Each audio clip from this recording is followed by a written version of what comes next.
Hello, welcome to the Lord Lucan case on YouTube. The Lucan case has fascinated people from all over the world now for almost half a century. Indeed, there have been alleged sightings of Lord Lucan in just about every country throughout the world. In this episode, I will give the backstory to this unique criminal case. You'll have to excuse me, I've got to refer to some of my notes that we make sure that in this episode and the forthcoming episodes that I actually cover the critical things about this unique case. I've been closely associated with this case probably for longer than any other single individual living. Police officers come and go. They're assigned to the case. Next minute they're taken off the case. You have to understand that when these sad events, when the murder of Mrs. Sandra Rivett, the nanny to Lord and Lady Lucan, happened on the night of Thursday the 7th of November 1974, I had just turned 14 years of age. I have consistently been involved in this case ever since. The whole thing has been funded by myself, apart from on occasions when my literary agent has successfully negotiated contracts with people like the Daily Mail and the Mail on Sunday. So I have patiently created and nurtured relationships with key figures in this case. So my series of reports here on YouTube are not simply a case of churning out the same stuff that is repeated time and time again about the Lucan case. It's very much about my unique, lifelong involvement in this case. Relationships that I've nurtured have been with people like Lady Lucan and also George, who is now the 8th Earl of Lucan, so Lord and Lady Lucan's only son and heir, George Bingham. George and I used to socialise occasionally out in London, and my relationship with Lady Lucan lasted for 11 years, so that was quite an eye-opener in itself. Sadly, she's no longer with us, and George has succeeded in title now and has become the 8th Earl of Lucan. The other person who I got very close to in this whole case was Susan Maxwell Scott, who allegedly, it was to her house that Lord Lucan went after the events at 46 Lower Belgrave Street, where the murder of Sandra Rivett had taken place, and the attempted murder, or what I'd like to call as the silencing of Lady Lucan, where that took place. So yeah, Susan Maxwell Scott, very interesting character, but all these will be discussed in the episodes following on from this initial one, as I said, which is intended just to be the backstory to those people and viewers on YouTube who are not familiar with the case. So let's start by saying that Lord and Lady Lucan lived at 46 Lower Belgrave Street in London. Lord Lucan was a gambler. He became a professional gambler. Lady Lucan used to attend his gambling club, because the Claremont Club in Berkeley Square in London. Their marriage fell apart. Lucan moved out. He moved to a flat at 72A Elizabeth Street, a few streets away basically from the family home, literally a few streets away. And again, through these episodes on my channel, it'll become quite interesting, the friends and associates, shall we say, that lived very close to him there in Belgrave Street and Elizabeth Street. John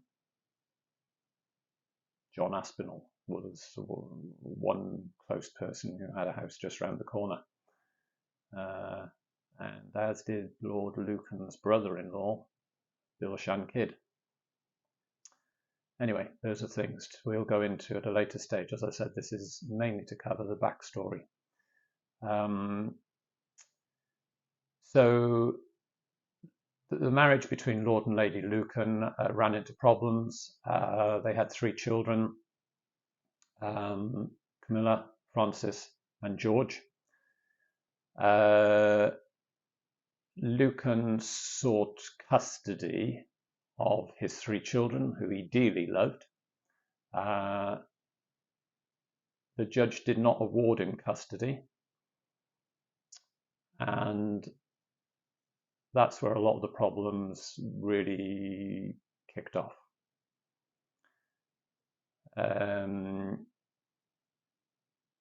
On the 7th of November 1974, the murder of Sandra Rivett, who was their nanny, and Sandra had been, well, they'd had numerous nannies, but Sandra was the latest one. She hadn't been in position long. She'd been appointed by Lady Lucan, and unfortunately, very sadly, Mrs. Sandra Rivett was murdered. This took place between 9 and 10 p.m. at night. And Lady Lucan, also known as Veronica, Lucan used to refer to his wife simply as V. Veronica was brutally attacked as well. Then, in essence, what happened next was that Lady Lucan made good her escape from the house. The 3 children were still in the house, and Lady Lucan ran down, she exited the house, turned left, ran down the road to the Plumber's Arms and raised the alarm. She had quite a lot of blood on her, apparently, and she entered the pubs, screaming, "Murder, murder, he's murdered my nanny."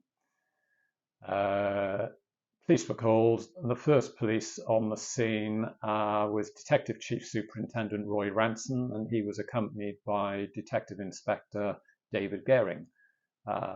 David and I subsequently met many times during his retirement, and we shared a long-term, lifelong interest in this case. So, as Lady Lucan was in the Plumber's Arms, waiting for the police to arrive, Lord Lucan made his escape from the house. And it was later that evening that he, as the reports go, if you believe the reports, that he actually showed up at a friend of his house down in Uckfield in Sussex, the home of Ian and Susan Maxwell Scott. Ian wasn't at home that evening. Susan was there, and she answered the door to her friend, Lord Lucan. And interestingly, there had been a close relationship between the 2 people, between Lord Lucan and Susan. Susan reportedly stated and held the view for most of her lifetime. In essence, she let him into the house, made him a cup of coffee, and a few hours later, of course, he had told Susan, as the story goes, he had told Susan that he had encountered a man attacking his wife in the basement of their London home, as I said, 46 Lower Belgrave Street. So this is the story that he'd relayed to Susan, and then in essence what Susan maintained was that Lord Lucan then said, and she'd made him a cup of coffee, which seems a bit strange. You know, several whiskies would have been more appropriate. But apparently she made him a cup of coffee, and Lucan then left the property, drove off in a Ford Corsair car that he had previously loaned from a friend of his called Michael Stoop, who was a fellow gambler from the Claremont Club. So he drove off in the car, and he'd said to Susan that he wouldn't stay the night, so he turned her offer down to sleep over, saying that he had to get back to London, and nobody's ever seen him since, apart from all these alleged sightings throughout the world. So it seems a little bit of a bizarre story, and personally I don't believe that Lord Lucan ever went to Susan Maxwell Scott's home, but that's a story for another episode. So Detective Chief Superintendent Roy Ransom, it's never brought up actually, but this wasn't his only famous case. Some of the older viewers, perhaps more my age, will realize or recall that in March of 1974, so earlier the year that this murder took place, on the Mall in London, Princess Anne, or Princess Royal as is her rightful title now, there was an attempted kidnap. There were firearms involved, and Roy Ransom was the detective who was assigned the case to resolve matters there.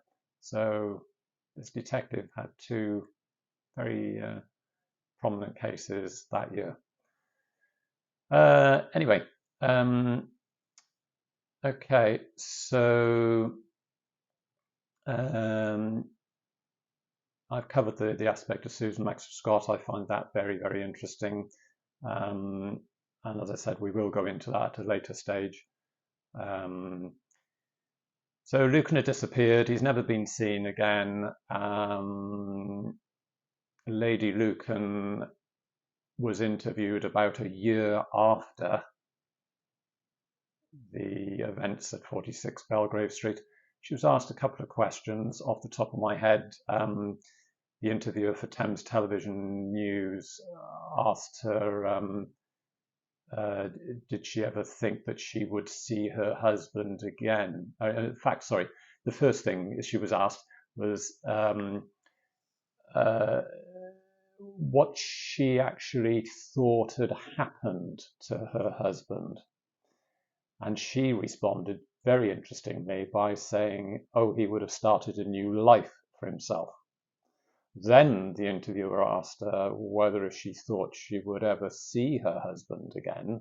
And Lady Lucan responded by saying, it's possible. I think it's probably unlikely, but it's possible.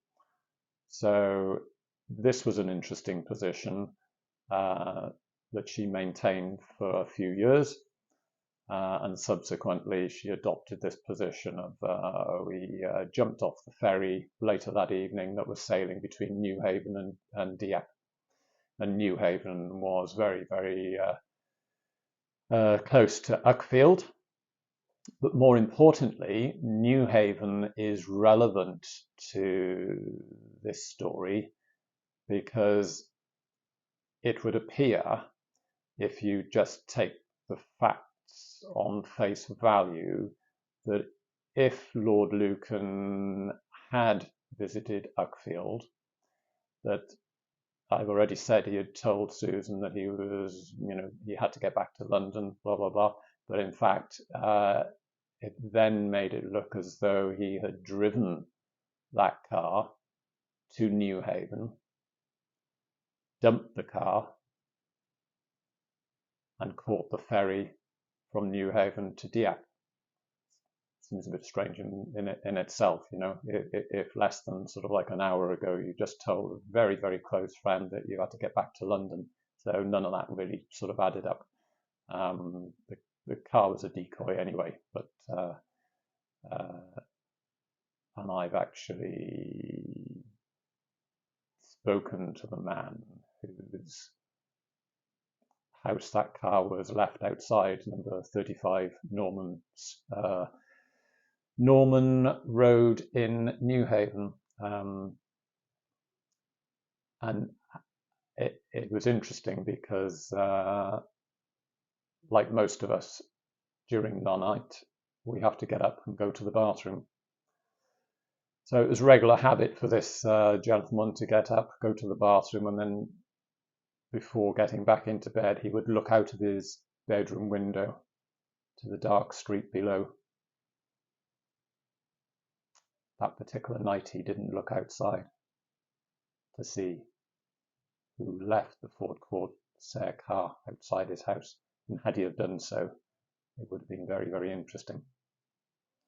That car was only discovered on Sunday, the 10th of November, which was 3 days after the murder of Mrs. Sandra Rivett. Another interesting point, I think, Susan Maxwell was a qualified barrister. She'd been called to the bar, but had never practiced. You have to understand that the type of people we're dealing with here, they hold loyalty as the highest standard of life. And in fact, Susan Maxwell Scott stated publicly on the 17th of September in 1982, just checking my dates, I quote, she said, "Loyalty is the highest morality in life. What more could I have done?" I hope that you have found this backstory interesting. As I said, because I've been involved in this for so long, I really have had a better insight than anybody else that I know.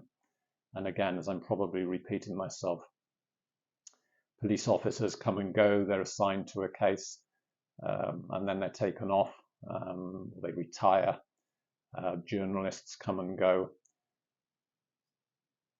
So it's been an interesting journey so far in the Lucan case, and lots more interesting stuff will be coming out in the following episodes. If you'd like to help support my further work on this case, please consider subscribing and turn on notifications, and then you'll become aware as soon as the latest video has been published. Thank you so much for watching. Bye-bye for now.